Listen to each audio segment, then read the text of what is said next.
Paz do Senhor Jesus. Abra, por favor, a sua Bíblia comigo. Apocalipse, capítulo de número 3. Apocalipse, capítulo de número 3. Versículo de número 11. Eis que em breve venho. Guarda o que tu tens, para que ninguém tome a tua coroa. Amém? Muito obrigado. Assentai-vos, por favor. Irmãos, esse tema me marca, impacta minha alma, porque me ensina o valor de se guardar. Guardar na Bíblia tem alguns significados que pode fugir da compreensão de alguns, devido às atualizações de vocabulários ou expressões culturais. Até porque a Bíblia não é um livro de agora, é eterno, mas teve um contexto cultural para ser escrito.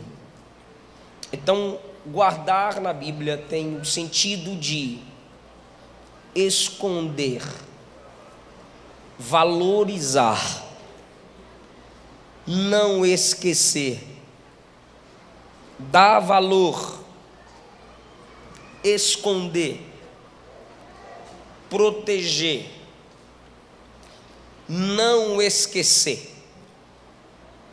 João está numa ilha chamada Patmos, a ilha de Patmos, situada no mar Egeu, isolado de tudo e de todos,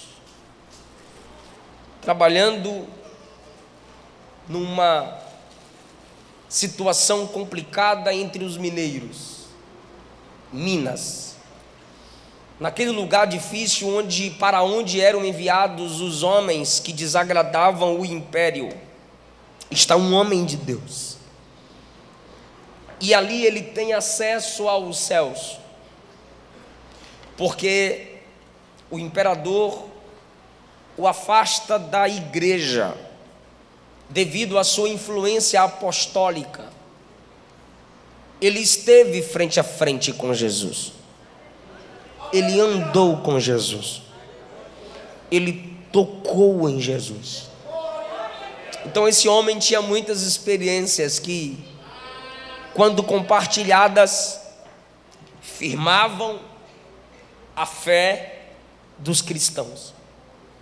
Mas Domiciano se autodiviniza, se declara Senhor, Deus, querendo ser adorado. E João ensinou a igreja a não se prostrar diante de outro a não ser Jesus. Como os irmãos sabem, o pecado do líder é o líder dos pecados. E o bom comportamento de um líder é o líder de outros comportamentos. Então eles quiseram impedir a devoção da igreja a Cristo, prendendo João, calando João, porque a cidade de Éfeso estava sendo impactada pela mensagem apostólica de João e pela mensagem madura de João. Então eles disseram: tiremos João da cidade e coloquemos João numa ilha. E enquanto João está ali isolado de tudo e todos, Jesus aparece a ele. E enquanto o império dizia: calamos a voz do pregador, o céu disse: eu usarei os olhos e as mãos do pregador. Porque enquanto ele está na ilha, Jesus lhe disse: o que vês? escreve. Então, silenciaram a voz com a distância, mas as mãos de João ainda podem escrever. E os olhos de João, eu estou ficando sem retorno aqui, se puder me ajudar. Os olhos de João conseguiram ver, e as mãos de João conseguiram escrever o que até hoje nos edifica, o que até hoje nos ensina. E Deus, através de João, tem uma mensagem para cada igreja, em cada lugar, em cada cidade. Para cada igreja, conforme sua necessidade, Jesus envia uma palavra, conforme as características culturais daquele ambiente. Jesus enviou, obrigado, o som agora está bom. Jesus enviou uma palavra. No capítulo número 3 começa uma mensagem à igreja de Deus num lugar, numa cidade chamada Sardes. Um ambiente de orgulho fez com que o povo de Deus naquela cidade também se tornassem orgulhosos. Simplesmente viviam de aparência, e Jesus os corrigiu através da mensagem escrita. A partir do versículo de número 7, a palavra é direcionada à igreja de Deus em Filadélfia, onde esta cidade tem um bonito nome por causa do imperador que dedica essa cidade, o nome dessa cidade, ao seu irmão. Que Filadélfia vem de fraternidade e irmandade. Nesse sentido de uma igreja numa comunidade e não tribo, porque tribo todos pensam de só um modo, se vestem de só um modo, falam de um mesmo jeito e sempre os mesmos costumes. Comunidade é um povo que sabe viver entre os diferentes. Então a igreja começa e continua assim. Pessoas diferentes que conseguem se entender, apesar das diferenças raciais, culturais e de origem. Essa igreja tem a base da comunhão. Só que os irmãos sabem que sob o Império Romano, a idolatria era divulgada. Então a esta igreja Jesus vai se apresentar com uma característica linda. Ele diz no versículo 7, quem está escrevendo aqui, a esta igreja, onde costumeiramente tudo é fraternidade, tudo é comum, por causa da irmandade, tem um que é diferente, tem um que está acima de tudo que vocês conhecem e concordam. E quem é ele? Jesus. Ele diz no versículo 7, estas coisas diz aquele que é santo. Tudo para vocês aí é comum, tudo para vocês é normal, porque vocês valorizam a fraternidade. Vocês habitam numa ambiência onde se é pregado o amor, independente das diferenças. Mas ali há uma igreja estabelecida. E onde há uma igreja estabelecida, esta igreja não se amolda aos costumes ao redor. Então, mesmo num ambiente onde o nome da cidade vem da fraternidade, da irmandade, da união, onde tudo é aceito, o que importa é a paz e nada é diferente, ninguém é superior, chega uma carta e passa pela mão do pastor da igreja, e quando o pastor da igreja começa a ler a carta, o remetente diz assim: eu sou diferente. O remetente diz assim: eu sou cortado. O remetente diz assim: eu sou fora do comum. Quem está escrevendo a vocês? Eu estou dando os significados. Aí quando eu falar a palavra que todo mundo conhece, você capta. Quando o pastor está lendo a carta, o pastor diz: gente, a carta para nós começa assim, ó. Isto diz aquele que é diferente. Isto diz aquele que está acima. Isto diz aquele que é fora do comum. Isto diz aquele que é santo. Então, mesmo a gente tendo um mundo que prega a paz e o amor, essa paz e esse amor não pode chocar-se, entrar em choque, ferir a santidade do nosso Deus. Porque mesmo a gente sendo cidadãos de Filadélfia, nós também somos cidadãos do céu.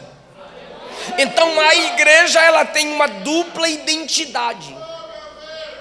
Ela está em Filadélfia, onde eu preciso sim valorizar a paz, mas quando se trata de ferir a santidade do meu Deus, aí a gente começa uma guerra, porque para ter paz tem que ter guerra.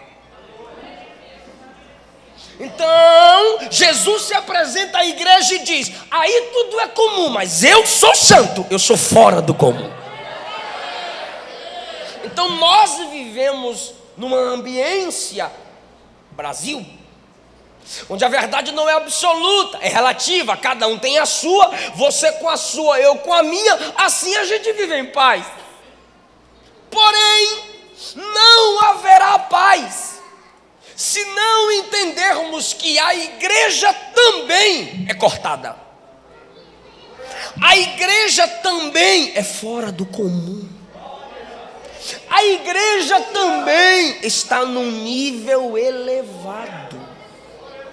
E ela não vai descer para agradar homens. Ela continuará na posição de santa. Porque o Deus dela é santa. E os homens com seus discursos querem mudar o que é normal à igreja. E o que é normal à igreja? Santidade. Por que santidade é normal à igreja? Porque o cabeça do corpo, que é a igreja, é santo. Então, conforme pensa a cabeça, o corpo se comportará. Por isso que não é normal o crente pecar. Porque o cabeça da igreja é santo. Isto diz o santo, não é um dos. Não, ele é o santo. Então ele fala como a igreja, que é o seu corpo, a igreja ligada nele, sabe que é normal santidade. Então, eu estou dizendo que não é normal o crente pecar. Pastor, quem disse isso? Eu e a Bíblia. E eu só digo porque a Bíblia diz. Se a nossa fonte, cabeça, é santa, como deve ser o corpo? Quer falar não? Ah, quer falar, então vamos lá. Se a cabeça é santa, como deve ser o corpo? Santo. Pastor, mas às vezes o membro se fere. Ok, aí ele chora. Por que ele chora? Porque não é normal.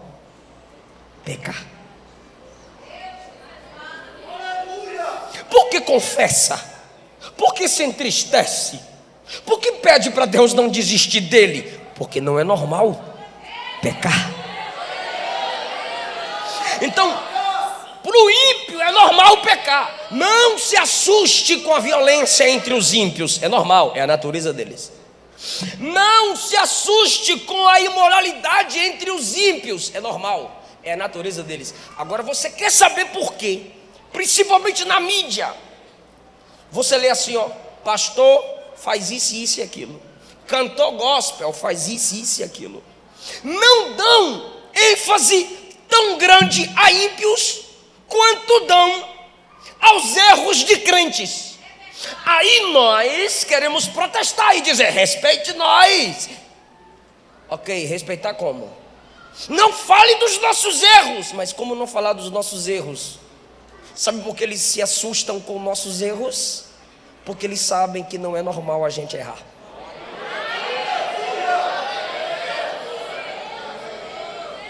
O mundo sabe que crente não xinga. O mundo sabe que crente compra e paga. O mundo sabe que crente não faz sexo antes do casamento. O mundo sabe que crente não bebe. O mundo sabe que crente não usa droga. O mundo sabe que moça crente veste roupa de crente. O mundo sabe que rapaz crente se veste como homem. O mundo sabe que casal de crente não trai. O mundo sabe que para crente não é normal divórcio. É por isso que o mundo assusta. Então, eu vou me assustar se você discordar do mundo se assustar. Aí eu vou me assustar, vou dizer que quem está com problema é tu e não o mundo. Então, queridona, queridão, vai bombar mesmo. Vigia. Há uma grande nuvem de testemunhas. E a igreja é a única representante legal de Deus na terra.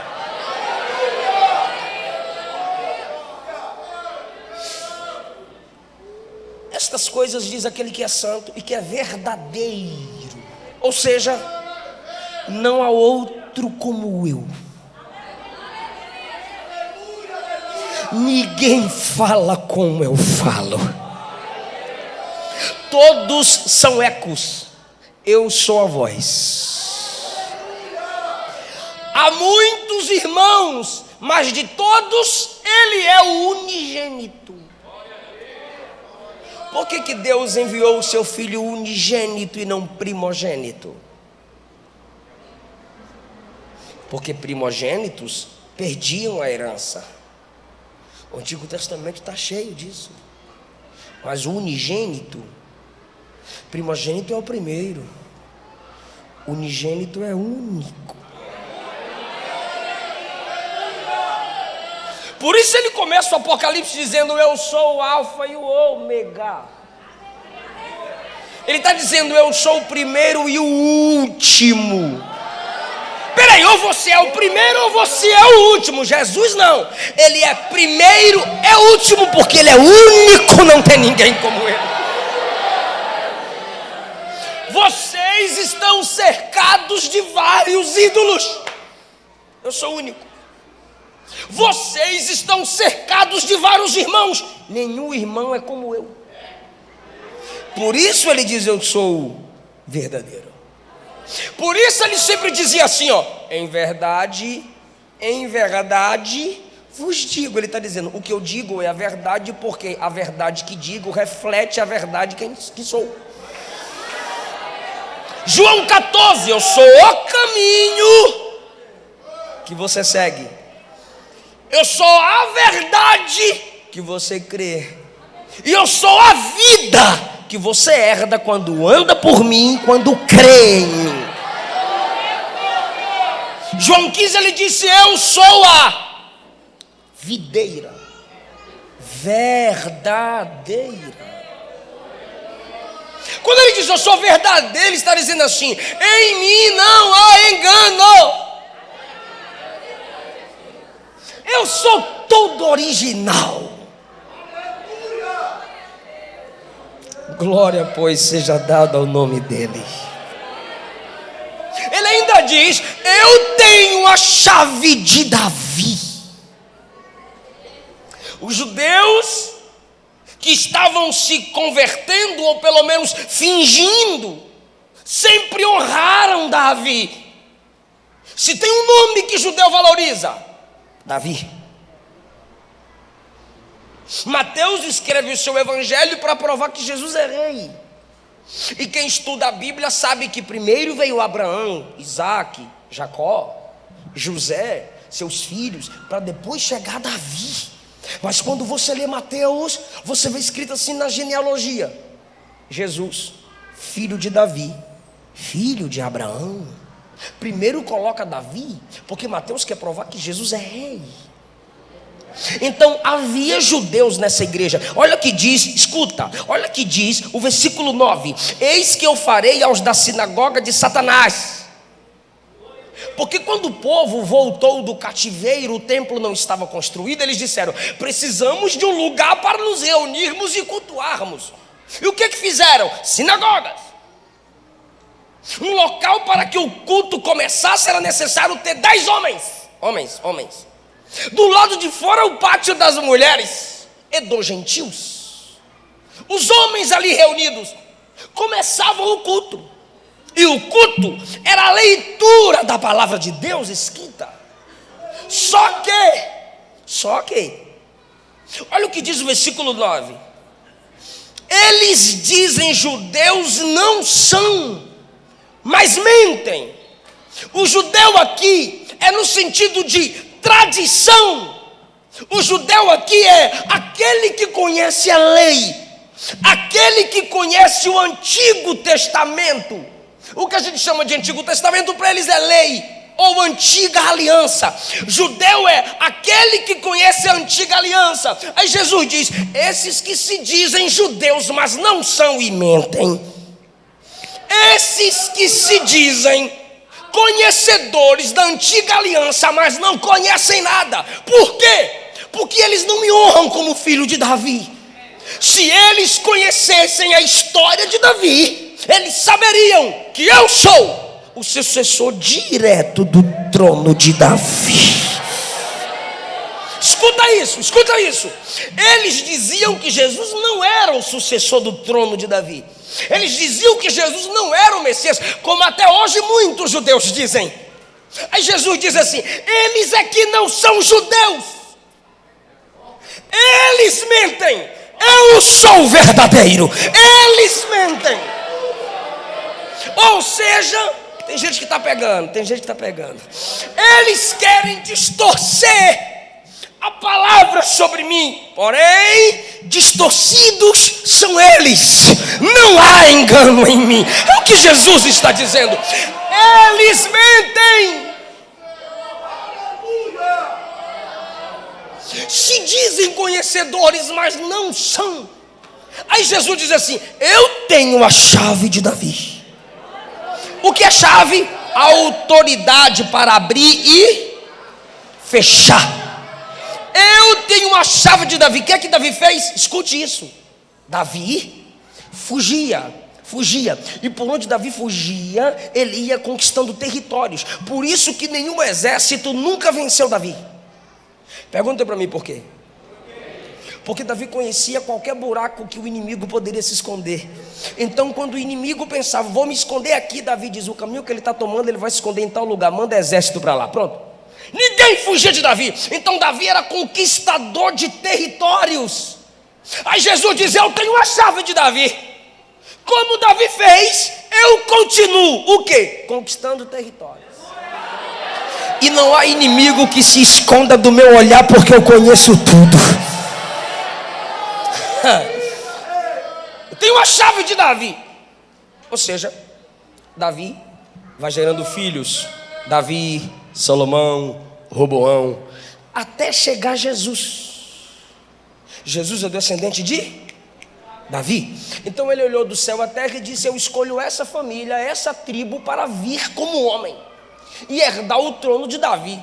Ok, mas aqui Davi vai gerando filhos e via Salomão, Roboão, todos, a maioria vão pecando, vão adulterando, vão caindo na idolatria. Quando chega no livro do profeta Jeremias, você precisa muito prestar atenção nisso aqui. Quando chega no livro do profeta Jeremias, o profeta olha para o rei Jeoiaquim e diz assim: na sua descendência não haverá mais rei, porque a sua descendência a partir de agora é amaldiçoada.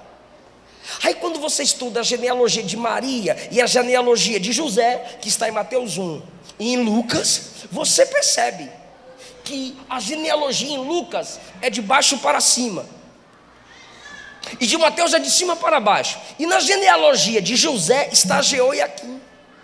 Então em Jeoiaquim houve a maldição. Só jovens, moças e rapazes que estão entendendo a palavra, digam amém. Então, na genealogia de José está Jeoiaquim. Então, José também é descendente de Davi. Então, via Davi, vem Salomão, vem Roboão, vem os filhos de Davi aqui reinando. Quando chega em Jeoiaquim no tempo de Jeremias, há uma palavra de maldição lançada: na sua descendência ninguém assumirá um trono. Aí chega em José. É por isso que Jesus não nasce da relação sexual entre Maria e José, porque José está debaixo de maldição. E a maldição foi: na sua descendência não haverá rei, na sua descendência ninguém assumirá o trono. Mas a profecia é que Jesus seria o filho de Davi. E por que quando chega em Jeoiaquim tem essa maldição?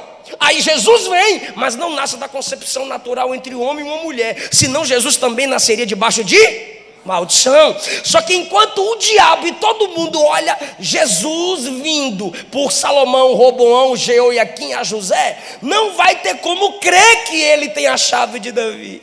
Por quê? Porque ele não é santo? E essa genealogia está toda suja e amaldiçoada. Aí ele não nasce da relação entre José e Maria. Só que Maria também é descendente de Davi. E Maria não vem nessa genealogia aqui de cima. Maria vem por outro filho de Davi, Natã. E Natã não foi rei. Ninguém ligava para Natã. Sabe o patinho feio? Tipo, aqui está Salomão e aqui está Natã. Salomão tomava iogurte. E Natã bebe café. Salomão dá noninho. E Natã, caldo de cana. Vou machucar uns goianos aqui. Salomão, maçã. E Natã, pique. Rapadura. E Natã, pique. Ou seja, eu estou usando aqui uma ilustração de desprezo. O próprio diabo não se importou com essa genealogia via Natã. Está preparado para dar glória? Aí aqui, Salomão, Roboão, Jeoiaquim, todo mundo grande, todo mundo top das galáxias. E o diabo investe aqui eles caem, vem José debaixo de maldição. Só que Davi teve um filho que ninguém se importou. E via Natã, Davi não teve nenhum rei. Via Natã, a genealogia vai crescendo, a descendência vai chegando. Aí chega Isaías capítulo 7. A virgem conceberá e dará à luz a um filho, e o nome dele é Emanuel.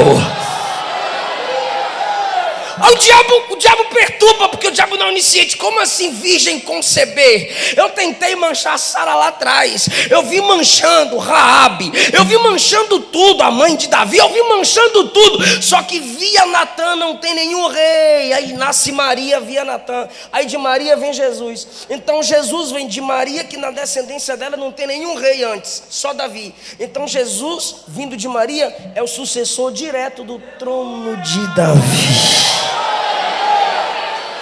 Só que os judeus olhavam só cá em cima. E Jesus diz: vocês não se lembraram de Natã.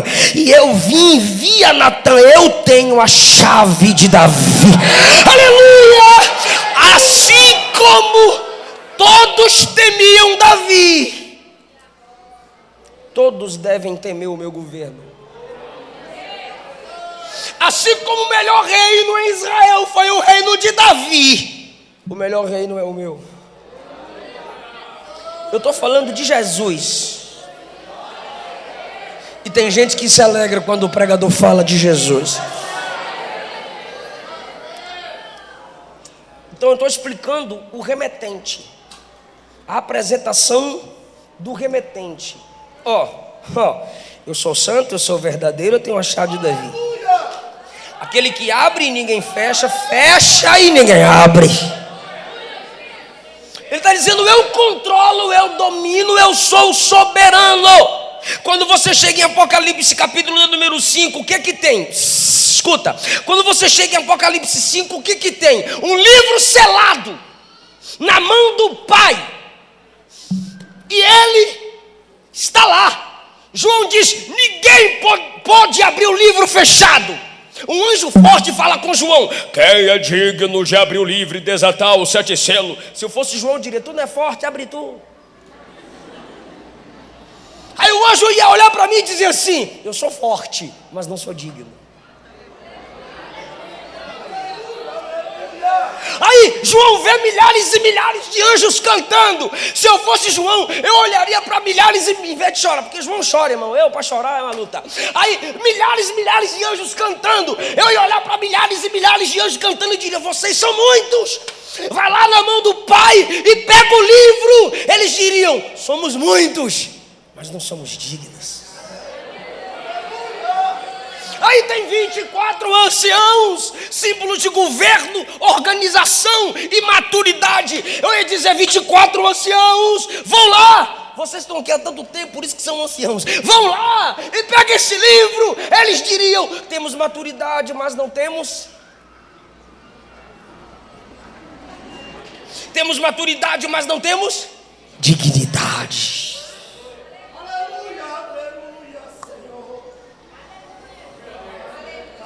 Aí João diz: já que aqui tem força, tem quantidade, tem maturidade, mas não tem dignidade, pior eu vou chorar.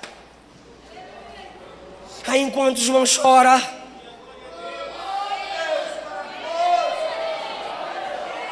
aleluia, enquanto João chora, o ancião diz: João, não chore. Eis aqui, chegou o leão de Judá, a raiz de Jessé. Quem é Jessé? Pai de Davi, o descendente de Davi, que venceu. Não adianta ser forte, tem que ser vencedor. Não adianta ter quantidade, tem que ser vencedor. Não adianta ter maturidade, tem que ser vencedor. E no reino de Deus, vencer gera dignidade. Que venceu para abrir o livro. Opa, eu sou aquele que tem a chave de Davi, que abre o que ninguém fecha, mas também abre o que está fechado. E de repente João olhou e viu um cordeiro no trono. E ele diz que o cordeiro se levantou, que é Jesus, pegou o livro e abriu selo por selo, dizendo: eu controlo a história. Quando você chega em Apocalipse capítulo 20, Apocalipse capítulo 20, está escrito assim: e vi um anjo descer do céu, tendo a chave do abismo e uma grande corrente na sua mão. E ele prendeu o dragão, a antiga serpente, que é o diabo e Satanás. Um anjo sem nome vai prender o anjo caído, que tem 2 nomes, diabo e Satanás.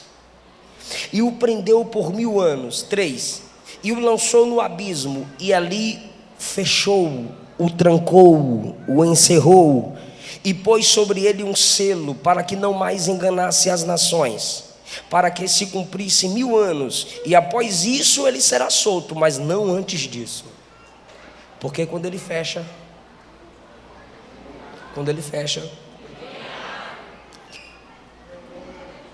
então você entendeu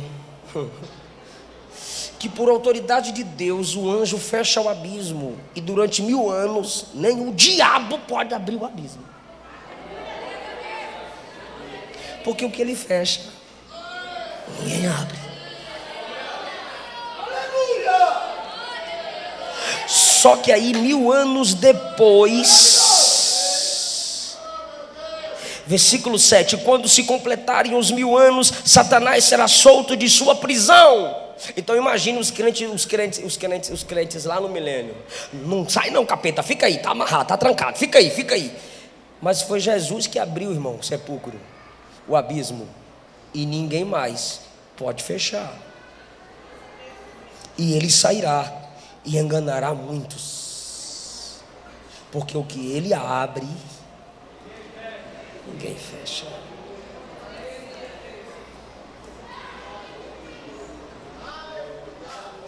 E quando você chega em Apocalipse capítulo de número 21, olha que diz o versículo de número 25, falando da Nova Jerusalém, que a gente vai para lá e vai descer nela para mandar em tudo aqui na terra. Versículo 25: e os seus portões nunca se fecharão. Diga nunca. Porque o que ele abre, não, agora eu falo e tu responde. O que ele abre, nunca se fecharão. Porque o que ele abre, ninguém fecha. Mas ele também fecha, e ninguém. Está aqui no versículo 27 do capítulo 21. E nessa cidade não entrará nada que a contamine, nem aquele que pratique a abominação ou acredite nas mentiras, mas só vai entrar lá os que estão inscritos no livro da vida do Cordeiro. É esse Deus aqui que está se apresentando à igreja em Filadélfia. Quando você chega em Atos capítulo 15, ali chegando no 16, Paulo tenta pregar em alguns lugares, e o Espírito de Jesus disse: não vai não. Mas eu sou pregador, mas não vai não. Mas eu quero ganhar almas, mas não vai não. Porque quando ele fecha, ninguém abre.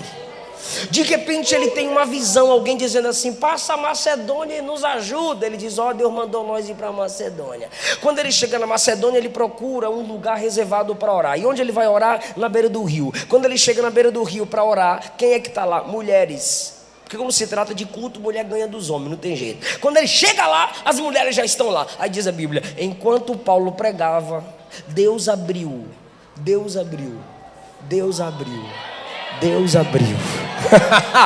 Fecha a porta dos lugares e abre o coração de uma mulher, Lídia. E quando Deus abriu o coração dela, ela e a família foi salva.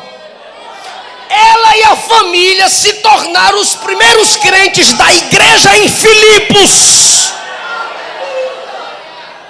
Ou seja, ele fechou a porta e Paulo não pregou, mas quando ele abriu a porta, ninguém fechou. Lídia e a família foi salva. Porém, ele mostra para Paulo que quando o homem fecha a porta, ele prenderam os homens de Deus, e à meia-noite o Senhor envia terremoto, todas as portas se abriram, porque o que o homem fecha, Jesus abre. Então pega essa palavra que Deus me manda dizer a alguns aqui: o que Deus fechar, homem nenhum, nem Satanás poderá abrir. Mas quando Deus abrir, nem homem nem Satanás poderá fechar, porque Ele é o soberano da igreja. É esse Deus que eu sirvo, é esse Deus que adoramos, e é esse Deus que eu gosto de pregar. Ele diz no versículo 8: eu conheço as suas obras, porque a igreja tem que ter obra. Olha o versículo 8: eis que tenho posto diante de ti uma porta aberta, e nenhum homem pode fechar. Porque tens pouca força, mas tem guardado a minha palavra, e não negaste o meu nome. Tem pouca força, mas tem a palavra e tem o nome de Jesus. Versículo 9 eu já falei, os homens da sinagoga de Satanás. E o Senhor diz assim: farei com que venham e reconheçam prostrado aos seus pés que eu amo vocês. Diga: Jesus nos ama. 10, porque você guardou a palavra da minha paciência, eu também te guardarei. Mais uma vez a palavra guardar. Da hora da tentação que virá sobre todo mundo. Aí no 11 ele diz: eis que em breve venho, guarda o que tem, guarda o que tem, guarda o que tem. Então aqui eu tenho 3 coisas para dizer que você precisa guardar e eu encerro a mensagem. Primeira coisa que você precisa guardar, primeira coisa que você precisa valorizar, é o anjo da igreja. Guarda o que? Para de graça. Guarda o que? Tem. Aí a carta começa assim, ó: ao anjo da igreja. O Senhor diz assim no livro de Jeremias: eu vos darei. Foi eu. Eu vos darei pastores segundo o meu coração. A igreja não é dada a líderes. Líderes são dados por Deus à igreja. Aí eu te pergunto: o que se faz com presentes? Se guarda, se valoriza. Porque tem presente que guardar é desvalorizar, né? Então se valoriza. Não esquece. Ao anjo da igreja que está em Filadélfia, lá Deus estabeleceu um líder, lá Deus estabeleceu um pastor. Aí no versículo 11 diz: guarda o que tem. O que aquela igreja tinha? Um anjo. E o que aquele anjo fazia? Ao anjo da igreja que está em Filadélfia, escreve. Então a mensagem, antes de chegar na igreja, passava na mão do aleluia. Com esse aqui eu tenho liberdade, é meu aluno lá na passava na mão do anjo da igreja, passava na mão do pastor. Ou seja, o pastor pegava a carta e lia para a igreja. Por isso que quando você lê Apocalipse capítulo 1, versículos 2 e 3, mais ou menos por ali, você vê escrito assim, ó: bem-aventurado aquele que lê. E aqueles, plural, bem-aventurado aquele que lê, o pastor, e aqueles que ouvem, a igreja. Porque nem todos tinham acesso à Bíblia como todos temos hoje. Então o pastor lia a carta, e a igreja sentadinha escutava o que estava escrito na carta, lida pelo pastor. Então ela era obrigada a valorizar o pastor, porque toda a carta passava pela mão do anjo, e sem um anjo não ia ler a carta. Então uma igreja precisa guardar seus líderes. Eu sou co-pastor em um campo aqui em Goiânia. O meu pastor pode me dar uma ordem que vai me deixar com raiva, mas eu tenho que obedecer mesmo com raiva, porque acima do sentimento está a obediência.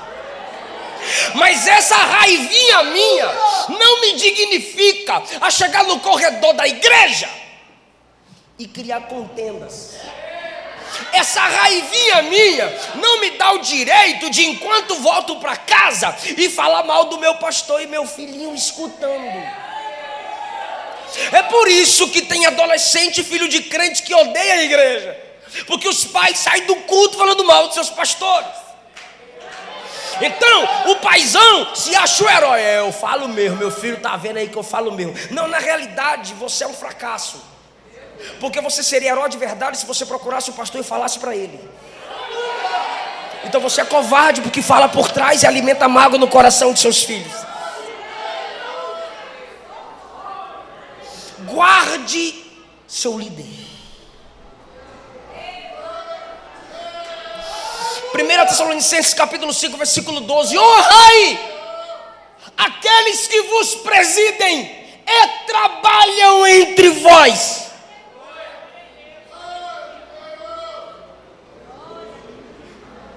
Pastor, para Deus todo mundo é igual. Entre os iguais Deus tem os primeiros. Hebreus capítulo 13, versículo 7: honrai os vossos pastores que vos pregaram a palavra, imitai-lhes a fé.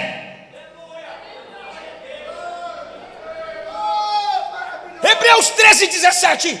Obedecei aos vossos pastores, porque eles se comportam como quem dará conta de vossas almas. E se vocês desobedecerem, eles pastorearão com tristeza no coração, e isso não será benefício para vós.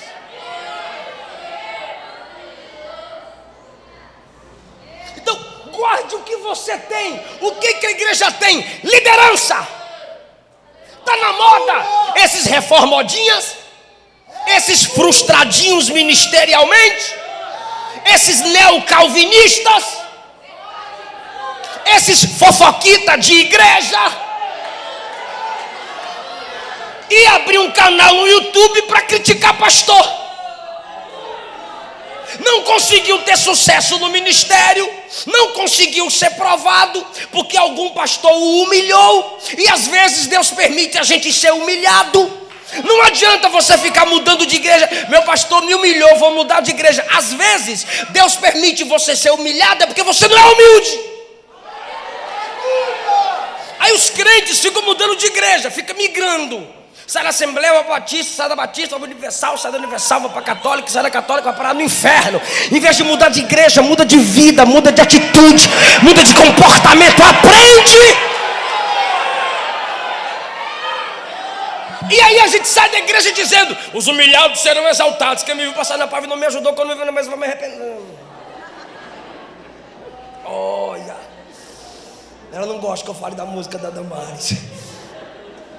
Só que aí sai da igreja: os humilhados serão exaltados. Os humilhados não serão exaltados. É Deus mesmo que diz. Os humilhados não serão exaltados. Pastor, está na Bíblia, na tua. Pastor, foi Jesus que disse: o teu, o meu não. O que é que Jesus disse, pastor? Aquele que a si mesmo se humilhar, esse o Pai o exaltará.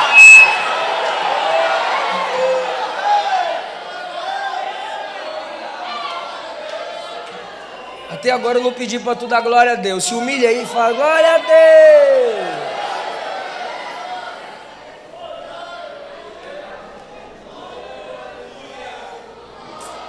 No corredor da minha igreja, pastor, o irmão me chamou. Pastor João Pereira, o irmão me chamou. Pastor Darlan, tal, e falando mal do pastor. E no corredor da igreja, e crente passando para lá e para cá, e toda hora eu via que as irmãs fofoquitas passavam, que toda igreja tem as irmãs fofoquitas. E aí ele falando aqui, e aí eu colocando a mão no bolso, e ele descendo a lenha, ele descendo a lenha. Eu fui no contatos, tô ouvindo, pastor, Darlan, você está ouvindo, pastor? Tô, pode falar, meu filho. Precisa lá? O fulano aqui quer falar com o senhor. Eu falei: quer? Eu vou passar para ele aqui. Ele confundiu, não é o senhor, não. Nunca mais. Para mim não fala, não. Eu não sei onde eu li isso. Se Pedro fala mal de João, você conhece mais Pedro do que João. Entendeu não, né? Eu também não entendi, vou falar de novo. Vou falar de novo. Aqui é você. Aqui é Pedro. Não, aqui é ele. Aqui é Pedro e tu é João. Amém? Ele, Pedro, João. Se Pedro fala mal de João, para ele está conhecendo mais sobre Pedro do que sobre João.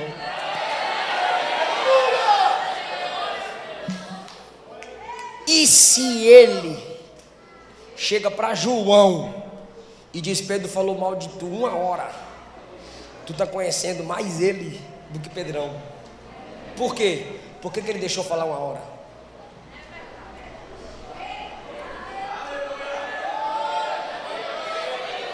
Nem vou pedir para dar glória, né?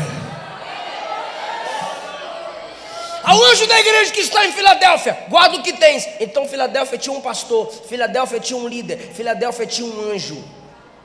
E seu anjo, seu pastor, precisa ser guardado. Segunda coisa que eles deveriam guardar: tu tens pouca. Fala, força. A força está pouca mesmo, irmão. Tu tens pouca força. Foi o Senhor que disse. Mas está falando para a igreja, pastor, a igreja é forte. Não, ele está dizendo, tu tens pouca força. Claro, Deus está pegando um gancho cultural. Quando Sardes tremia, Filadélfia também tremia muito. Então as pessoas chamavam de a cidade fraca. Aí Jesus pega o gancho cultural para uma igreja que quando sofria perseguição, seus bens eram tirados. Aí o Senhor diz, tu tens pouca força, pouca influência, pouca fama. Sardes tem muito nome, vocês têm pouco nome, pouca fama, pouca influência. Você tem pouca força. Ei, valorize isso. Guarde o que você tem. O que eu tenho, pastor? Pouca força. Então o que eu tenho que guardar, pastor? Você tem que guardar essa realidade de que você tem pouca força. Eu não vim aqui como um coach, que coach tentando pregar o evangelho é um coachado. Eu não vim aqui dizer assim, você é forte, você é top. Não, você é fraca. Você é fraco em si mesma, em si mesmo.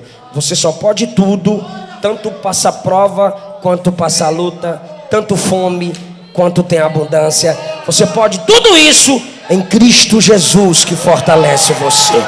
Então, nunca se esqueça, você tem pouca força. Se o cantor se esquecer que ele tem pouca força, ele vira artista. Chega aqui, bate a boquinha, bota a igreja para cantar. Se o pregador esquecer que tem pouca força, ele não quer mais orar, não quer mais jejuar, não quer mais ler Bíblia e sobe no púlpito de cabeça erguida, vai descer de cabeça baixa.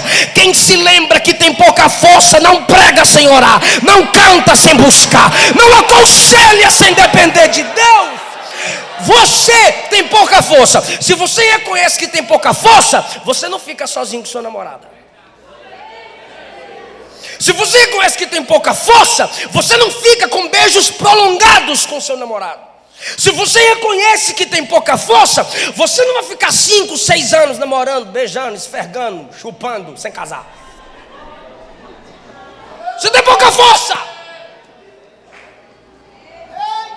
Guarda o que você tem, o que é pouca força. Não se esqueça, você é fraco. Hormônio não se converte. Sai desse grupo imoral, senão você vai viver na masturbação sempre. E quando casar, sua mulher não vai te satisfazer, porque você é tão viciado em satisfazer a si mesmo, que você não casou para satisfazê-la. Você casou para ser satisfeito. Isso é orgulho. Então você já casou imitando Satanás, porque Satanás é a origem do orgulho na Bíblia. Então você será o Satanazinho no casamento.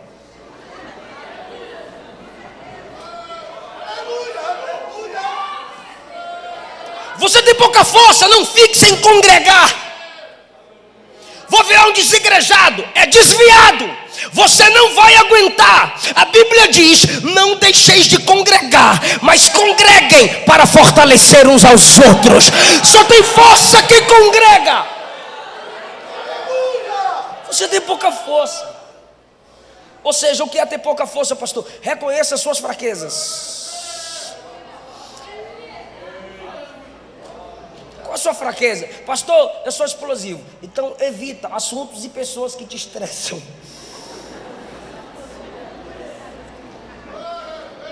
Qual a sua fraqueza, irmão? Pastor, eu roubava muito, eu gosto de um dinheirinho. Então trabalha, irmão, trabalha, meu querido. E dizima, meu filho.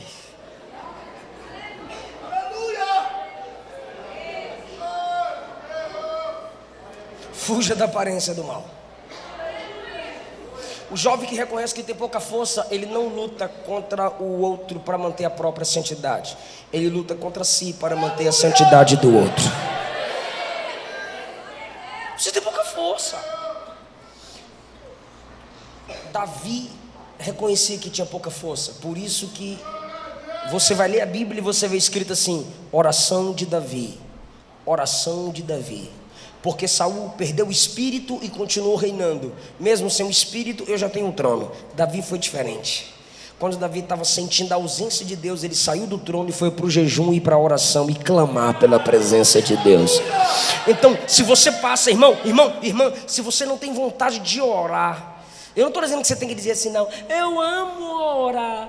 Orar é maravilhoso. Não faz isso na minha frente, não, que eu te chamo de mentirosa. Orar é um docinho. Orar, olha, menina, como... Aí os bestarados vão lá pro Facebook, indo orar. Quem te perguntou o que você está fazendo? Irmão, orar é secreto. Quando fores orar, entra no teu quarto, fecha a porta, ora em secreto. O segredo da oração é a oração em segredo. Agora eu estou dizendo vontade de falar com Deus, sede de Deus. Se você não ora, irmão, o tempo que você não ora é o tempo que você está desviado. Irmão, eu sei por que você não ora. Por quê? Porque você é forte. Aleluia! E você se esqueceu que você é fraco, então você pensa que é forte. Mas quando você chega na igreja, jovem, sabe? E vê as irmãs orando, porque sempre as irmãs chegam primeiro que a gente, os pastores orando. Aí a gente diz, aí a gente que é jovem diz, culto não começou não, vou lá para fora. Aí vai lá para fora roubar o Wi-Fi da igreja. Por quê? Porque o culto não começou. Mas por que o culto não começou? Porque as irmãs do cocôzinho branco estão orando. Culto não começa depois da oração. Culto começa com oração. Quando o primeiro crente está de joelho, o culto já começou. Jesus já está na casa. Aí, quando você vê um crente orando, aí você diz, olha lá, ó, ali é forte, ali é top, ali é forte. Por quê? Porque está orando. Ali não tem pecado não, ali é toda santa, santa, santa, santa. Ali é mulher de... Ali é vaso. Ali é do manto. Ali é forte. Ali não faz nada que eu faço. Por quê? Porque está orando. Chega lá perto. Chega lá perto. Encosta o ouvido. E você vai ouvir o orante dizer, tem misericórdia de mim. Me sustenta com a sua mão. Eu só estou orando porque eu sei que eu sou fraco. Mas é fraco de joelho vence 1000 demônios de pé. Deus quer um crente de joelhos. Apesar de suas fraquezas, eu sinto a presença de Jesus aqui. Eu sinto Jesus nessa casa. Aleluia. E eu gostaria que você fizesse algo comigo. Segure na mão de uma pessoa. Segure na mão de uma pessoa. E diga assim, ó, pelo poder da oração. Diga, pelo poder da oração. Você vai reconhecer que um crente fraco, fala, irmão, fraco, de joelhos, vence, derrota, humilha, é mais forte do que 1000 demônios de pé. Quem acredita nisso, abre essa boca e dá glória para quem nos... É na oração que você mostra a dependência de Deus.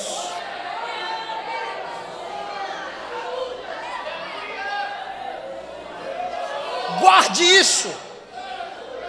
Valorize isso. Eu tenho pouca força.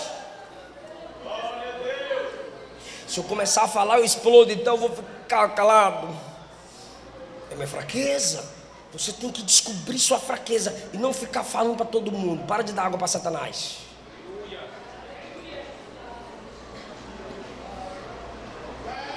Guarda o que tem, para que ninguém tome o que você ainda terá.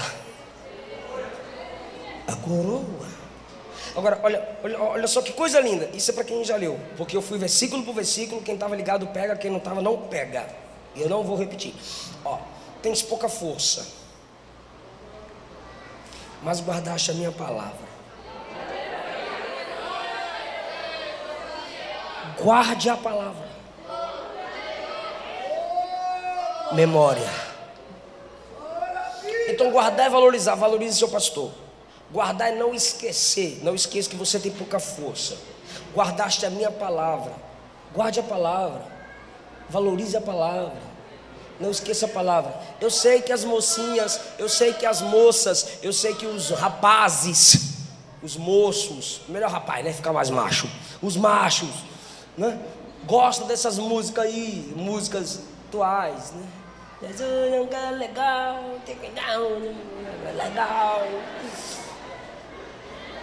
Valorize a palavra. O que essa letra está me dizendo? Pastor, não confunda teologia com poesia. Salmos, Jó são livros poéticos e ao mesmo tempo teológicos. Crente é cheio do Espírito de Deus e tem o Espírito nele que anseia por Deus. Então só alimenta o Espírito do crente aquilo que honra Deus. Então você tem que olhar para as músicas e valorizar a palavra nas músicas.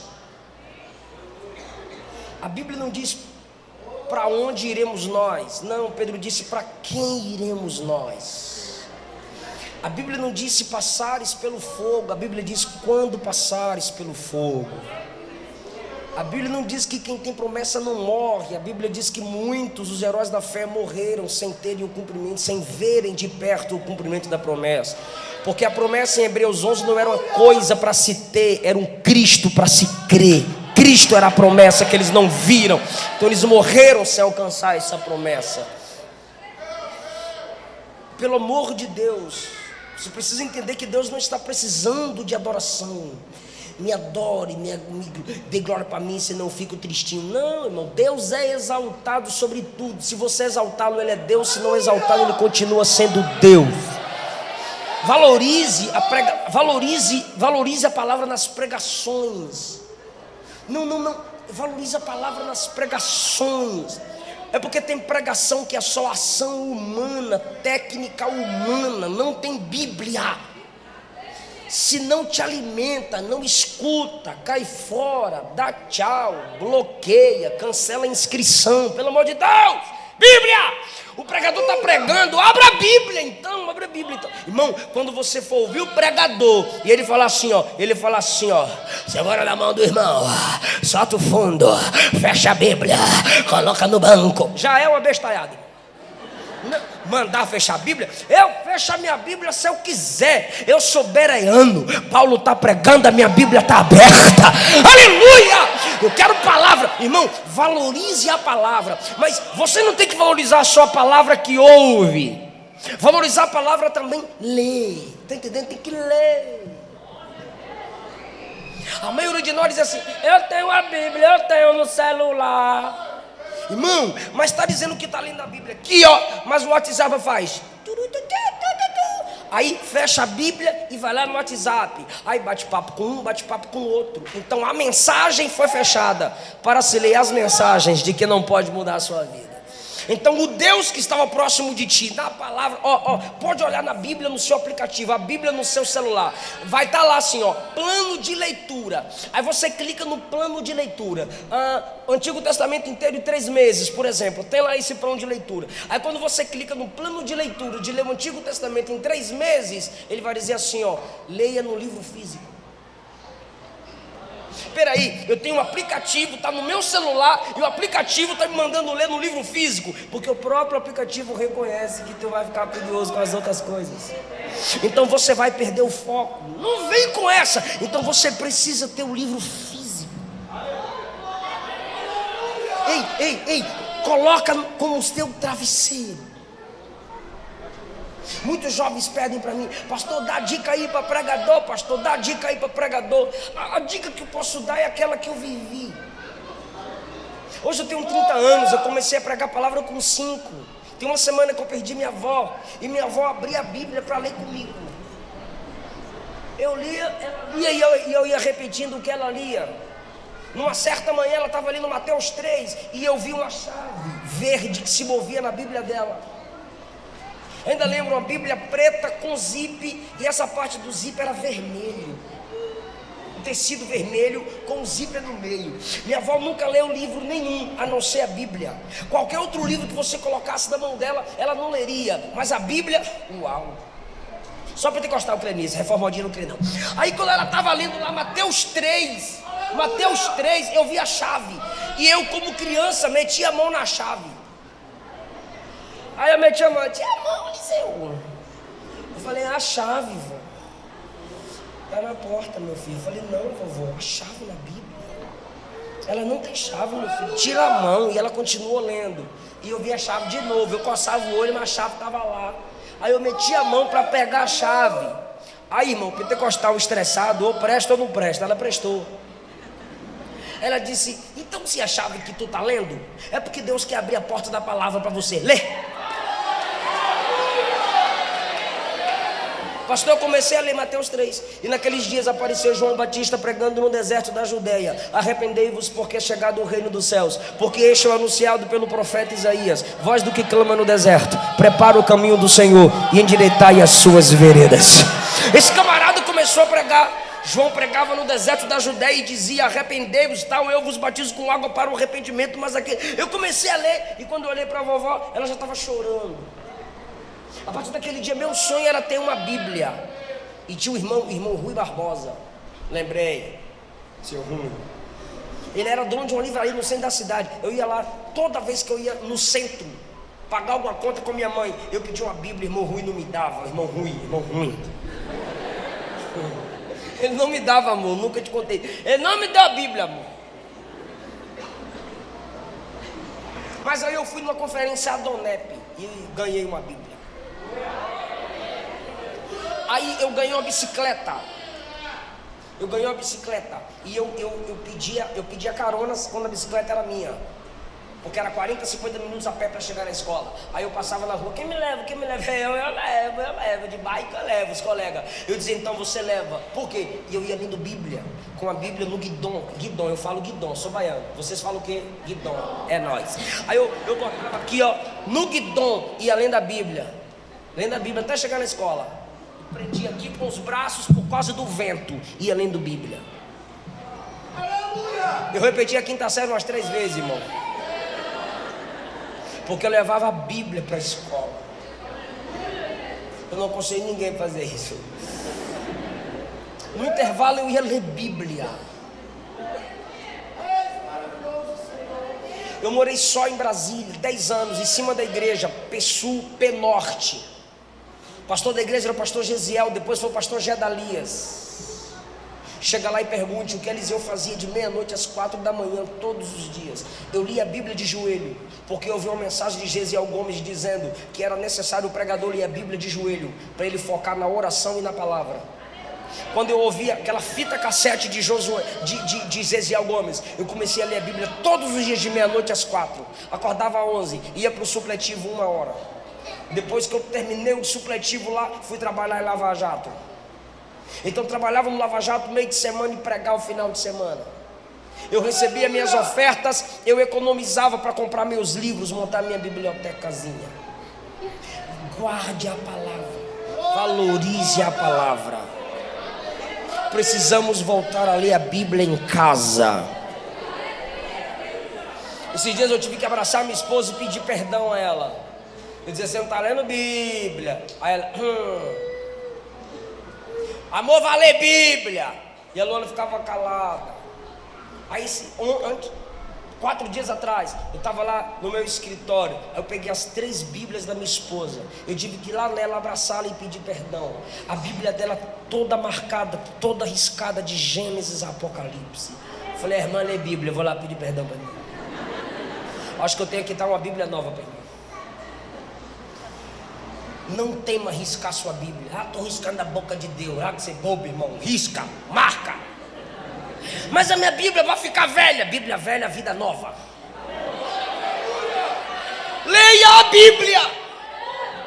Guarde a minha palavra, porque eu vou guardar você da hora da tribulação que há de vir sobre toda a terra. Quem pode levantar a Bíblia? A biblioteca do Espírito Santo. A palavra que se originou nos céus e foi escrita por homens inspirados pelo Espírito Santo. Se a Bíblia está no seu celular, levanta-se mesmo que eu não gosto, mas levante, está aí a Bíblia. É essa palavra que te dá força para vencer no dia mau. É essa palavra que te faz vencer as mágoas. É essa palavra que te ajuda a perdoar.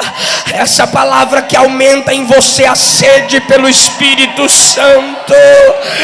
Esse é o livro que mais foi queimado pela Igreja Católica, mas é o livro que livra os homens do fogo do inferno. Esse é o livro que mais foi trancado, mas é o livro que mais quebra correntes da alma do homem. Esse é o livro de Deus. Fica de pé dando glória ao Deus da palavra.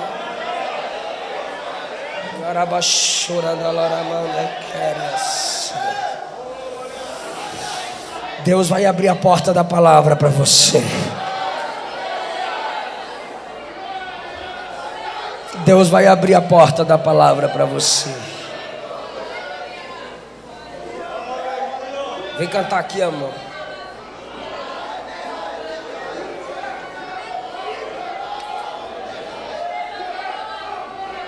Glória, glória, glória, glória, glória a Deus.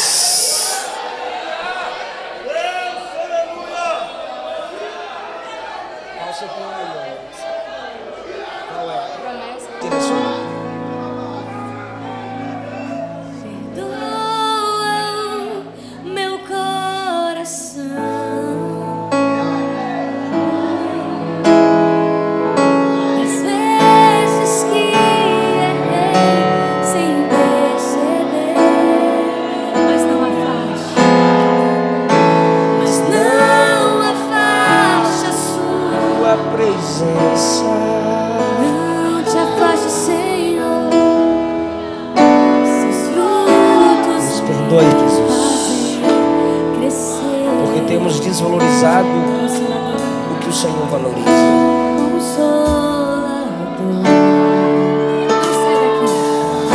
Não sai daqui.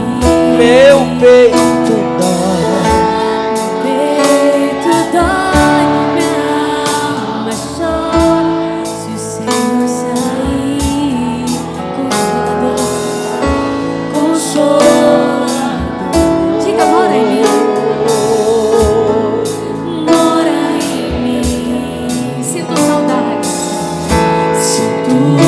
Saudades quando estou longe de ti. Clame. Perdoa. Ele te perdoa das vezes que errei sem perceber.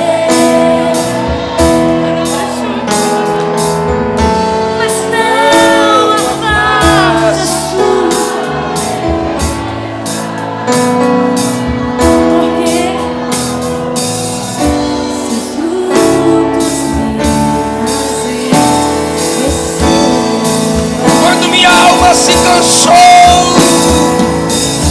Quando minha alma se cansou, foste minha força pra. Quando meu coração calou, O meu ajudador, o meu consolador,